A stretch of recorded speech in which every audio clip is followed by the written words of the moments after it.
Kredit HP itu apa sebabnya dan bagaimana solusinya? Nah, saya bongkar secara tuntas dan detail di video ini.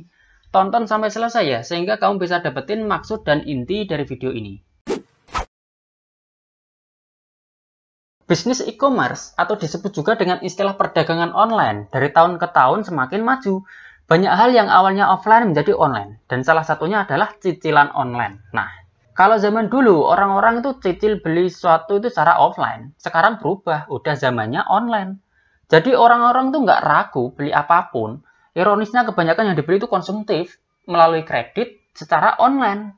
Nah, salah satu barang yang dibeli dan juga dengan cara kredit, terutama kredit secara online, adalah HP. Perkembangan smartphone yang semakin pesat dengan beragam produsen HP yang dalam rentang waktu yang singkat memunculkan tipe HP terbaru, menjadikan perilaku belanja masyarakat menjadi semakin konsumtif. Sehingga karakteristik masyarakat Indonesia yang khususnya generasi milenial sekarang, yang pengennya serba instan, serba pengen dapetin sesuatu yang diinginkan dengan cara yang cepat, menjadi sasaran empuk perusahaan yang bergerak di bidang pembiayaan. Ironisnya, yang jadi masalah sekarang adalah banyaknya orang yang menunggak pembayaran dengan cicilan gitu. Banyak yang nggak sanggup bayar cicilan sampai berakhirnya masa cicilan selesai. Hingga akhirnya diuberin debt collector yang bikin hidup itu semakin nggak nyaman dan sebagainya. Karena kan kalau mau nyicil kan harus diukur kan kemampuannya gimana. Bahkan kadang walaupun perhitungannya itu udah sesuai kemampuan, realitanya itu nggak semudah itu. Ada biaya tak terduga di keuangan kita pada aspek lainnya yang akhirnya berakibat pada kemampuan kita membayar angsuran bulanan gitu. Nah, Prita Gozi, seorang perencanaan keuangan, menyatakan bahwa ciri-ciri orang yang punya cicilan online biasanya punya cicilan lainnya. Jarang sekali hanya punya cuma satu cicilan aja gitu. Ketika saya menyimak apa yang disampaikan Prita tersebut, sejenak saya berpikir, saya merenungi dan juga saya mengamati. Ternyata emang yang disampaikan Prita itu benar adanya. Saya melihat kebiasaan teman-teman saya yang hobi shopping dengan kartu kredit atau cicilan online gitu, kenyataannya dia ya punya cicilan di tempat lain. Akhirnya nggak cuma punya satu macam cicilan aja, bisa sampai 2 bahkan 3 cicilan yang harus diangsur di setiap bulannya. Kebayang kan berapa banyak uang yang disedekain kalau belinya itu kredit. Perbedaan beli kredit dengan beli cash kan lumayan banget kan. Ya maksud saya disedekain itu ya bunganya itu loh. Misalnya ya, mari kita hitung berapa perbedaan beli HP secara cash dengan kredit. Misalnya harganya HP yang ingin dibeli itu 5 juta rupiah. Itu kalau harga cash ya. Kalau kredit kan berarti kan lebih mahal kan. Nah, mari kita lihat di salah satu aplikasi pembiayaan online, di salah satu aplikasi cicilan kredit online. Misalnya kalau kreditnya itu melalui Home Credit dengan tenor 9 bulan dan dengan uang muka terkecil yaitu 1.119.000 atau misalnya kita buletin 1.200.000 lah. Cicilan bulannya itu 583.900.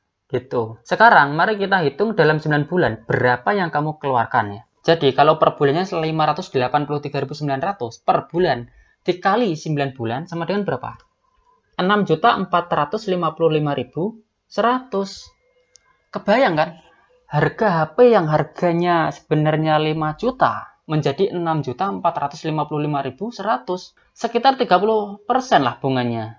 Lumayan kan bunganya? Padahal kalau misal kamu bersedia untuk lebih bersabar untuk menabung di setiap bulannya, kamu bisa nih menghemat 1,5 juta gitu. Dan itu kalau home credit ya, kan setiap pembiayaan gitu kan beda-beda kan, bunganya itu kan beda-beda. Nah, sekarang coba lihat di merchant Adira. Masuk ke website resminya Adira yaitu adira.co.id/simulasi kredit lah. Lalu pilih jenis kreditnya ya. Nah, ini jenis kreditnya adalah barang elektronik, terus masukin harga misalnya 5 juta, lalu misal angsuran per bulannya disamain sama yang tadi ya 1.200.000. Nah, hasilnya ada beberapa opsi atau pilihan yang bisa kita ambil. Misalnya yang opsi 1 yaitu dengan jangka waktu 6 bulan. Angsuran bulanannya 1.028.100.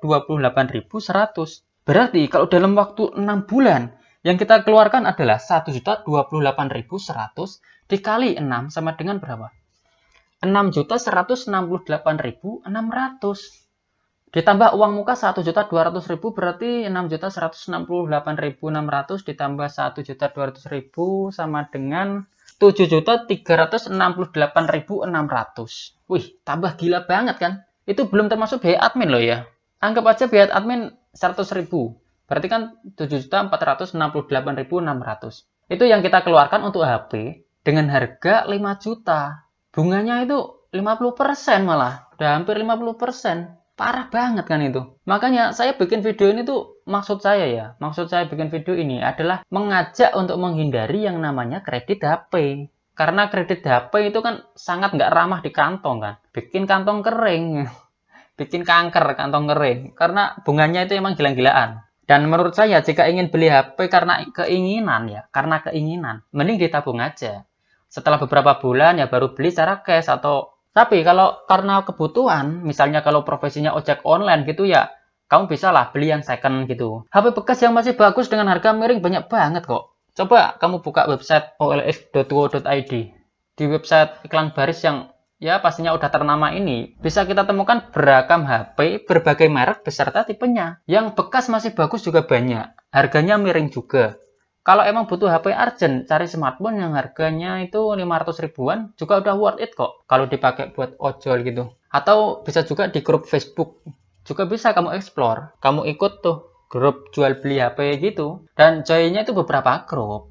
Jangan cuma satu grup aja, jadi biar banyak referensinya gitu kan. Analisa beberapa HP, terus tentuin satu HP yang mau dibeli. Tapi kalau gitu kan beresiko mas, kita kan nggak tahu kan kualitas HP-nya sebenarnya kayak apa. Ya kalau gitu ya kamu bisa juga beli di counter HP gitu. Kalau mau beli yang minim resiko ya bisa ke counter HP. Biasanya kan di counter HP gitu kan jualan juga kan. HP-HP second gitu kan. Jadi bisa langsung tahu HP-nya, bisa dilihat plus minusnya itu apa aja. Jadi intinya beli HP itu jangan beli karena gengsinya, tapi belilah fungsinya. Jangan beli HP karena mereknya. Jadi tapi belilah kegunaan dan kebutuhanmu gitu. Kalau dengan HP harga 1 juta yang dibeli secara cash udah bisa nyaman dipakai, ngapain beli HP harga 5 juta 10 juta yang susah-susah buat kredit? Iya nggak? Jadi mikirnya gitu harus mateng, karena tahu sendiri kan tabiat orang yang berhutang itu mudah banget berhutang lagi dan hutang lagi. Orang kalau udah menjadikan hutang sebagai hal yang wajar ya berakibat menjadikan hutang sebagai kebiasaan. Padahal hutang kan mengakibatkan kehinaan di siang hari dan kesedihan di malam hari kan.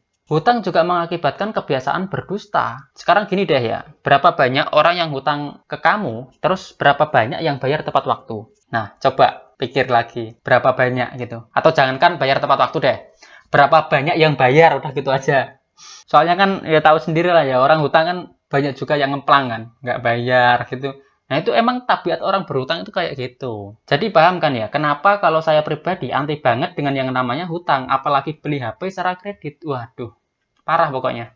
Oke, demikian video kali ini. Jangan lupa klik like, subscribe, dan aktifkan loncengnya ya, biar tahu kalau ada video terbaru. Oke, terima kasih.